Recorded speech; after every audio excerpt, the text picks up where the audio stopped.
So many things are happening, but I think President Obama was an incompetent president. He did a terrible job. And by the way, there was great division in our country with President Obama. You didn't see it as much, but there was tremendous division in our country, okay? Division now, too. I think we'll have great, yeah. You know, success brings. We had a great success going. Things were really going along, and then China gave us a wonderful gift, okay? And it wasn't pretty. It came out of China, just in case you had any questions, John. It came out of China, spread to Europe, but also came here.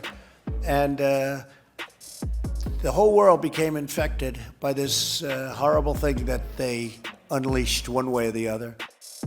On this episode of Just Informed Talk, we're going to take a look at the latest new Q posts, and they tell us a whole lot about what is coming. And you're going to want to stick around to hear about the clowns in action. You guys know exactly which three-letter agency I'm talking about. We're going to dive deep into what's going to be coming out about them and their involvement in the domestic spying operation that was used, apparently, by the Obama administration against its political adversaries. We're going to look at that, plus a whole lot more. So you guys want to stick around and check it out.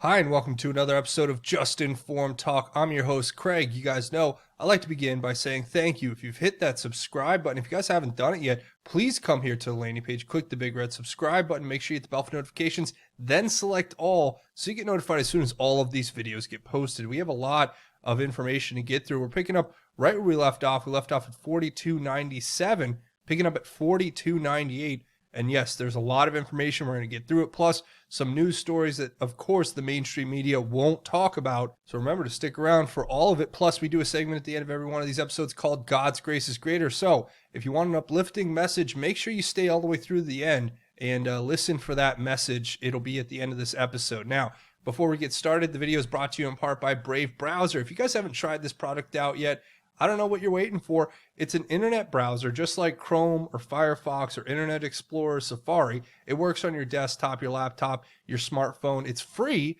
You can use the link in the description to let them know I sent you, and you can download it, install it, and run it today. And then they'll make a contribution to this channel. What you'll get is a great product that blocks the ads and makes your internet experience that much better. So if you want a great product for free and you want to help support the channel, go to the link in the description and download, install, and run the Brave browser today. So let's get right into the latest Q posts. And of course, the first thing we have here is this link to this document from, of course, Senator Chuck Grassley and Ron Johnson. And Q gives us the caption here, "Ask and you shall receive." That's the what Q says here. And we're going to read through this because it's really short, and you guys will know what it says. It says, "Dear Ambassador Grinnell," this is to the acting DNI right now, Grinnell, who's just been replaced by Ratcliffe. We'll talk about that too here later in the video. But the letter says, "Dear Ambassador Grinnell, on May 13, 2020, you provided us with the declassified information related to the unmasking of Lieutenant General Michael Flynn, and we very much appreciate your continued commitment to transparency. We right now both to reiterate our request for the declassification of additional information related to the unmasking of Americans around the time of the 2016 election, but also to expand the scope of our request to include information as early as January 2016. Based on our investigation and recent press reports, we are increasingly concerned that the surveillance of the U.S. persons affiliated with the Trump campaign began earlier than the opening of the FBI's Crossfire Hurricane investigation in late July 2016. As we explained in our May 12th, 2020 letter to you, one of the most significant unanswered questions about what occurred during the 2016 presidential election is how many Americans were unmasked, at whose request, and for what purpose. It has become evident that the FBI and possibly members of the U.S. intelligence community were focused on U.S. persons affiliated with the Trump campaign in early 2016, if not even earlier. One example is that in April 2016, FBI headquarters directed its New York field office to open a counterintelligence investigation of Carter Page, which on August 10, 2016 became part of Crossfire Hurricane investigation. Again, the best way to resolve these issues is to determine the truth and to make clear to the American people what did and did not occur. For these reasons, we respectfully request that you make available to us as soon as possible all information regarding the unmasking of U.S. persons affiliated with the Trump campaign requested by members of President Obama's administration from January 2016 through January 2017. If this request needs to be responded to in tranches, we would appreciate receiving unmasking information related to the period of April through June 2016 first. So there you go. The letter itself lays everything out. They want the information to show that Obama was abusing the intelligence community's surveillance apparatuses to go after political opponents in an illegal domestic spying operation. So perhaps that's what Q has been telling us, that, Attorney General Barr came out and said we're not going to be looking at charges against President Obama or Vice President Biden at this time, meaning over time we're going to get the evidence we need to show that there was a spy operation that was happening, and it was 100% illegal. It was an abuse of power. It was a domestic spy operation that was just intended to go after their political enemies. That is incredibly illegal, and it's the nightmare scenario that they thought of when they were making the rules for the FISA court in the first place. And of course, remember, this all goes back to Richard Nixon and the Church Committee, and then the findings that came out of that, and the establishment of the FISA court, which was ultimately meant to give a set of parameters to protect the identities of U.S. persons so that political spying wouldn't happen in this country, that we wouldn't have, outgoing administrations launching spy operations against incoming administrations, as we saw with President Trump, right? That's ultimately what this is. So, Q says, asking you shall receive, and yeah, hopefully we're going to get that information. Now, the next one here points us back to this July 2018 post, right? Remember the Five Eyes. Q's post says, quote, normally intelligence passed on from a member of the Five Eyes Alliance, Australia, Canada, New Zealand, the UK, and the US, to another member comes through an official channel for intelligence sharing. However, Nunes, upon reviewing the document that formally launched the FBI's investigation, said there was no intelligence shared through that official channel, meaning that the intelligence was shared through unofficial means. So basically, they were using the Five Eyes, it seems, and then they were funneling the information that they got through unofficial channels so that there was no trail of it. There was no evidence to show that it was the clowns who were working on behalf of the Hussein administration and in conjunction with the FBI, who was trying to make it look like it was all above board, by the book, as Susan Rice says 20 times or whatever in her email, when in reality, it couldn't have been further from the truth, right? So it goes here, it says, important to note future events, masking versus unmasking, incidentally intercepted versus direct targeted, 702 collection, minimization procedures versus CIA Five Eyes, how does the CIA collect intelligence? And then it gives a link to this, right? National Archives document, which talks in detail about the structure of the United States intelligence activities as far as the FISA court goes and their ability to collect intelligence, right? It talks about all of it. And in particular, it goes through each and every facet of the intelligence community, how it's able to collect intelligence and so on, right? In this particular document, though, there's a few things that stand out. If you go down to the part where it talks about the Central Intelligence Agency, you actually find something very interesting, right?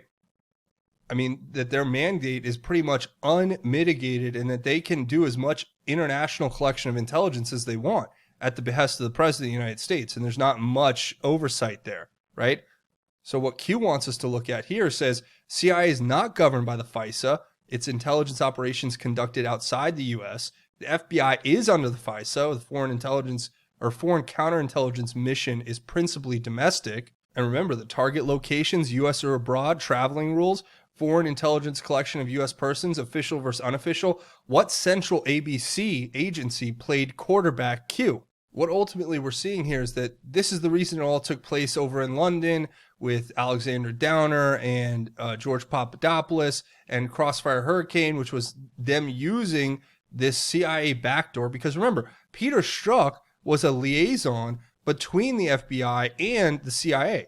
So what ultimately happened is they were using the CIA's ability to do surveillance unmitigated outside of our borders to collect that information to foster the domestic spy operation, which in turn was ultimately all set up by the clandestine operatives who were working for these same organizations who were setting it up. So they created the precedent to go and spy, and then they started spying, and then they said, oh, well, that justifies it because we were spying and we set it up. So ultimately what they did was they abused the FISA, and then they abused the intelligence surveillance community at large. So that's, I mean, obviously we know these things, but this is going to come out and we have to keep the pressure on these people. So another interesting thing here is Q signs twice. Not sure what that's about, other than there's 3 spaces between it. So it's Q and then 3 spaces Q.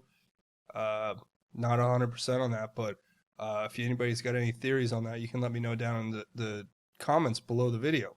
So the next post here just gives us this Federalist article, right? And it talks about how the Obama administration weaponized surveillance laws to target Trump. Now, this explains everything that we just talked about in great detail, and it's worth reading. I will leave a link to it. I'm not going to read the whole thing to you, but this article lays out exactly how federal surveillance laws put in place after Nixon were supposed to protect the U.S. citizens, but the Obama administration used them to spy on their political opponents. And it tells you in great detail how that happened. So it's worth reading through. I'll leave a link to it, and it covers everything, but it ties it all together for us to understand how this happened. But yeah, I'll read a little bit of it. If you guys want to read the full thing, please do. But this is the part that talks about what we just talked about with the Senator Johnson and Grassley letter, saying, we'll likely know more soon. Senators Johnson and Grassley have since expanded their request, calling for the release of records related to the unmasking of Trump campaign affiliates by Obama officials from January of 2016 to January 2017. The senators say they're concerned that surveillance of the Trump campaign began long before the FBI launched its counterintelligence investigation Crossfire Hurricane, as we know. But it says, we don't know yet where all this will lead, but it seems increasingly clear that the Obama administration managed to thwart the entire purpose of FISA, particularly its minimization protections, transforming them from a safeguard against domestic political spying into a vehicle for Obama to do just that. So again, read this article if you want to get that info. But the next post here gives us this New York Times article, which we've seen before, right, from 2014, where they basically confirmed that the CIA was spying on the Senate. Can you imagine this world? Obama's intelligence agency, the CIA, was spying on senators inside of our Congress. And they've just counted on people remaining asleep and not waking up to this and not asking questions. But it's come to the point where we can't allow this to happen anymore. And Q's pointing us to it, saying, worth remembering, who was the quarterback? Well, at the time this was happening, guess who had just taken control of the CIA in 2013? Oh, you guessed it, Mr. John Raisin-Faced Turd Muffin himself, Brennan. So, yeah, remember that. Remember that, because that's exactly who was quarterbacking this whole thing from the clown headquarters. Now, the next one here is a CIA.gov document that Q gives us talking about the reporters and the CIA, how they used the reporters to get stories out there. And that's another thing that was pointed out recently, is that what they were doing was not just, abusing the FISA court or the FISA surveillance system to go after President Trump and his campaign. They weren't just using the clowns, the CIA, to tap the Five Eyes to go and do these clandestine operations to set up people so that they could have a precedent to go and spy further. But they were planting stories via their assets who were reporters so that they could justify going and doing the intelligence surveillance in the first place, right? So what they were doing was using the people they work with, as we've noted here in this article, that they have assets inside of the news agencies. They were giving them the information and then going, look, the reporters found this, we need to investigate it, when they were the ones who gave it to the reporters in the first place.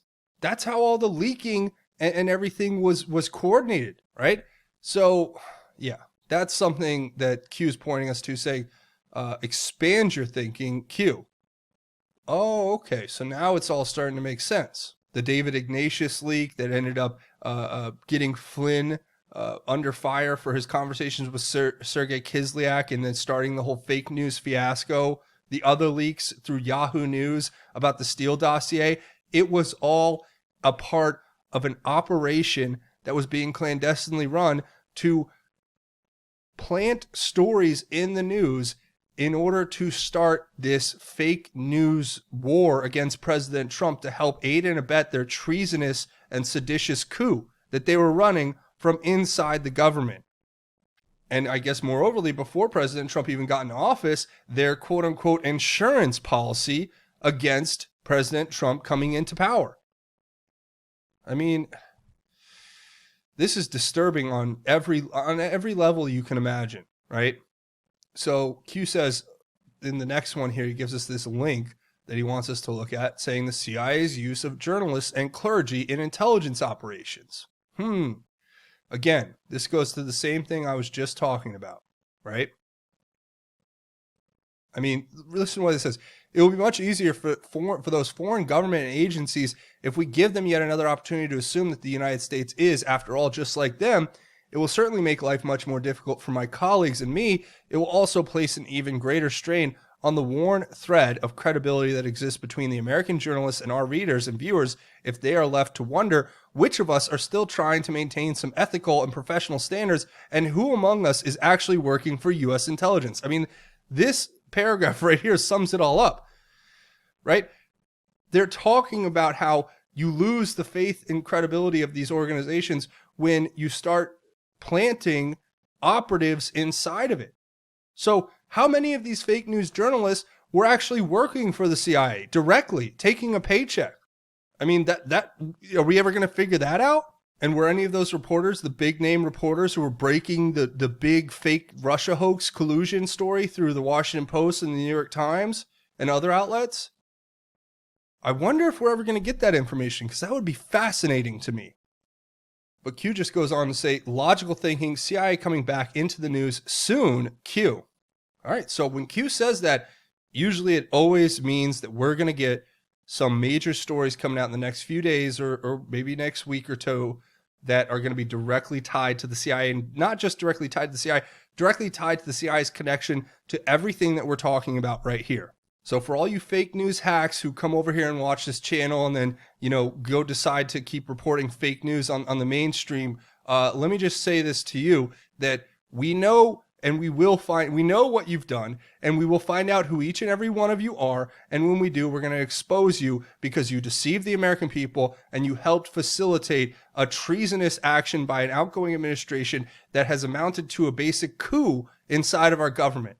So just keep that in your, mark that on your calendar. But of course, just going to the next post here, Q says, buckle up, and gives us this Fox News article, which talks about the Senate confirming Ratcliffe, the Texas representative, House Representative John Ratcliffe, as the next director of national intelligence. Now, remember, when his name was first put out there for this position, they freaked out, and they basically they stalled his confirmation like they've done with so many other people in the Trump administration. But with Richard Grenell, the acting DNI, just going out and dropping all of this declassification on their heads, I think their hand was forced, and maybe they think they have a better chance dealing with John Ratcliffe than they do with Richard Grenell, because he doesn't seem to be able to be bought, which is why I'm rooting for Richard Grenell to, run for office here in the next stint of his career, as he was formerly the ambassador to Germany and then became the head of national intelligence. And now we're going to have John Ratcliffe in that position. And remember, these are the same people we've been pointed to by Q as being fully aware of not only what QAnon is and all the information that we're going through, but also other, facets that have to be investigated, such as this, with the illegal abuse of the FISA court and then the use of these intelligence community surveillance systems to go after their political enemies domestically. And also you have the fact that there was a 49-44 vote. So not nearly unanimous. It wasn't like Rod Rosenstein where it was 98-0. And that they're deep state, that they're in the cabal. This is, or the little club, as you say, they're secret societies, the Skull and Bones and all the little secret societies that they're all members of, and you're not. So you don't have the access to what they do in there or what is driving them. But, they're in a secret society and they can't talk about it conveniently.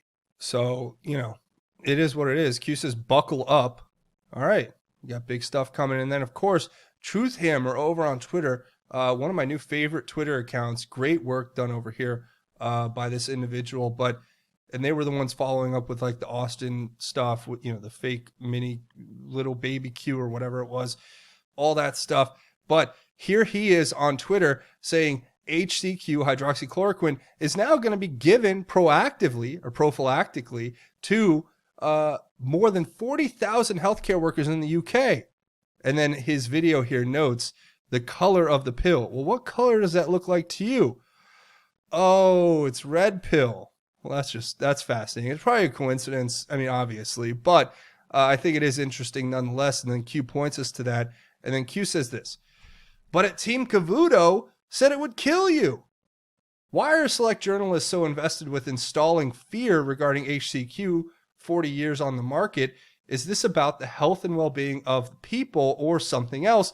Is this about the virus or something else? Q. So as you know, Q's talking about the anti-Trumper Neil Cavuto, who's a complete slime bag, scumbag on Fox News, who, President Trump's called out so many times now. And I don't know why they still run these people other than, Fox is owned by Disney and we know what Disney's into, some sick, disgusting, evil stuff. Yet they are marketed toward kids, which is even more evil and disgusting. But, they're so great. It's if you are still watching those Disney movies and not understanding the symbolism and paganism and all that stuff, I don't know what to tell you, because there's a lot more with Disney. That's a whole nother rabbit hole I don't want to get into, but that's why they keep people like this on. They want to say they're fair and balanced, when in reality, all they are is just a thinly veiled front for another fake news operation where they have a few people who are given at least the freedom to say what they want, but they're still reined in. I mean, if you think that all the people across the daily programming on Fox News are just, reporting what they want, you're crazy.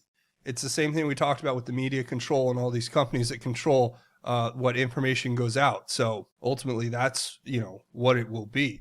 The next two posts talk about this right here. How do you convince people a vaccine is necessary, critical?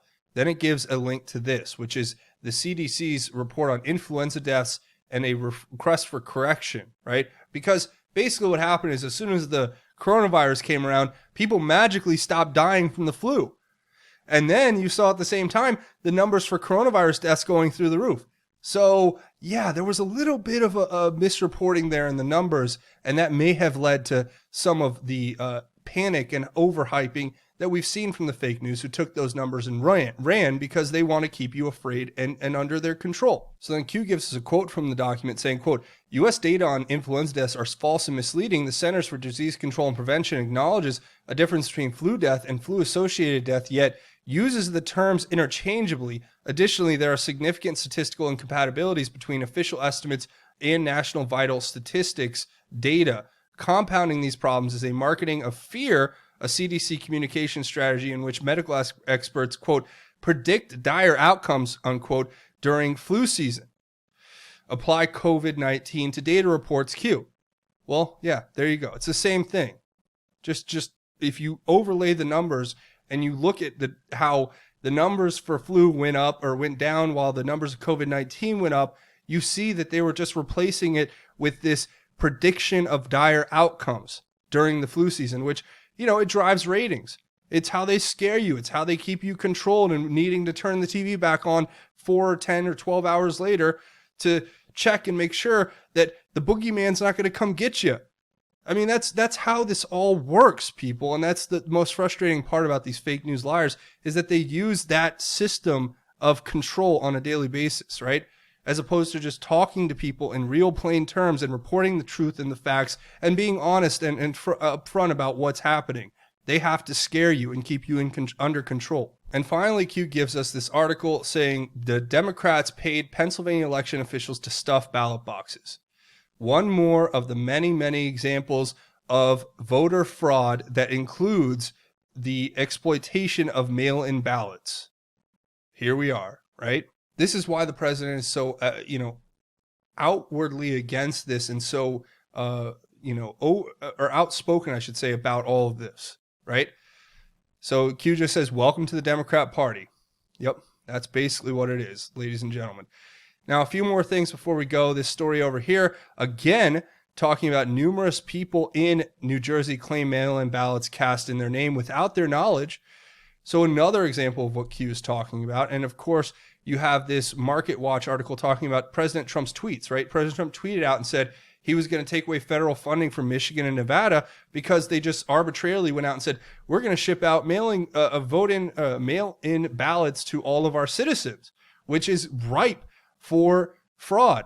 People do things like they go dumpster diving through apartment complexes and collect unused ballots, and then they fill them out and send them in for people who would probably not vote otherwise or want to vote in person, right?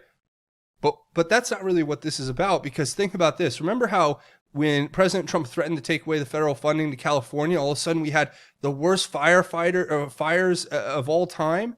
Well, the very next day, Michigan has its once in every 500-year flood event. Oh, yeah. You know, I don't care what anybody says. This is disgusting, and I'm not saying anything. I'm going to let you guys connect dots here. I'm not going to say anything, but I'll say this. Look, is it a coincidence that the day after President Trump makes these threats, you have, all of these dams breaching and this historic flooding just coming out of nowhere? I don't know. You tell me, but I wouldn't put it past some of these criminals out there who are running some of these states, especially a state like Michigan, where Governor Whitmer reminds me of like every villain I've ever seen in every horror film. So yeah, but that's where we're going to go ahead and leave it. A few more things before we go. Remember, you can come here, share these videos, leave your thoughts, theories, and insights below. I want to hear what you guys have to say. Also, you can find me over here on Twitter at JustInformYou. Of course, I'm over here at Informed News as well. And there's justinformednews.com, the official website for Just Informed Talk. And BitChute.com/JustInformedTalk is the backup channel.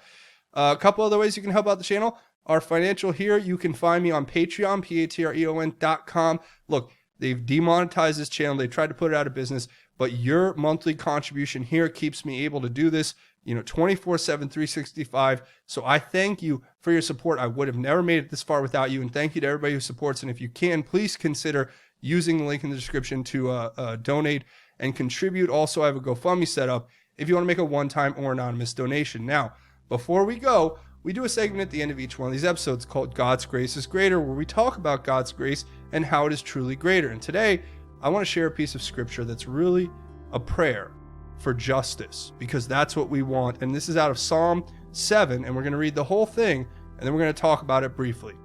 And it says, Lord my God, I seek refuge in you. Save me from all my pursuers, and rescue me, or they will tear me like a lion, ripping me apart with no one to rescue me. Lord my God, if I have done this, if there is injustice on my hands, if I have done harm at one or to one at peace with me, or have plundered my adversary without cause, may an enemy pursue and overtake me. May he trample me to the ground and leave my honor in the dust. Rise up, Lord, in your anger. Lift yourself up against the fury of my adversaries. Awake for me.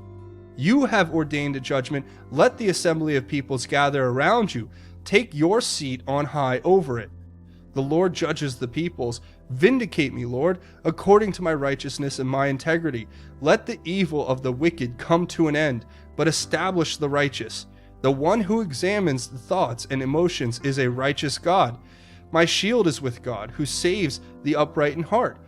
God is a righteous judge and a God who executes justice every day.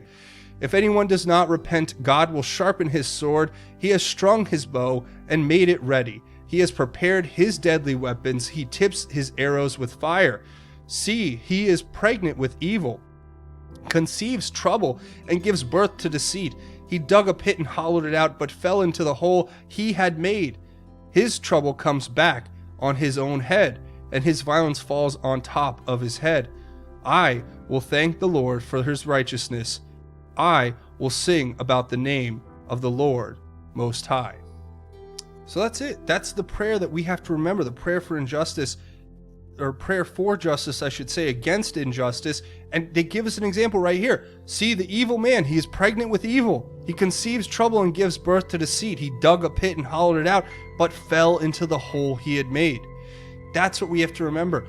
God's judgment is righteous. We will always have God on our side if we live with righteousness and integrity. And we have to remember that those who set the pit for us will only end up falling into it in the end. No matter what they think they get away with or what it seems like they get away with, God is the ultimate judge, and we have to have faith in God that he will come again to judge the living and the dead. And that is my message to all of you out there. Share that with your family and friends and loved ones. But that's where I'm going to leave it. I want to say thank you for watching. Remember, come here, click the big red subscribe button. Also, don't forget to hit it, punch it, tap it, whatever. Hit the like button if you guys like this content and want to see me make more. That's it for me. Thanks for watching Just Informed Talk. My name is Craig. Godspeed and God bless each and every one of you, Patriots.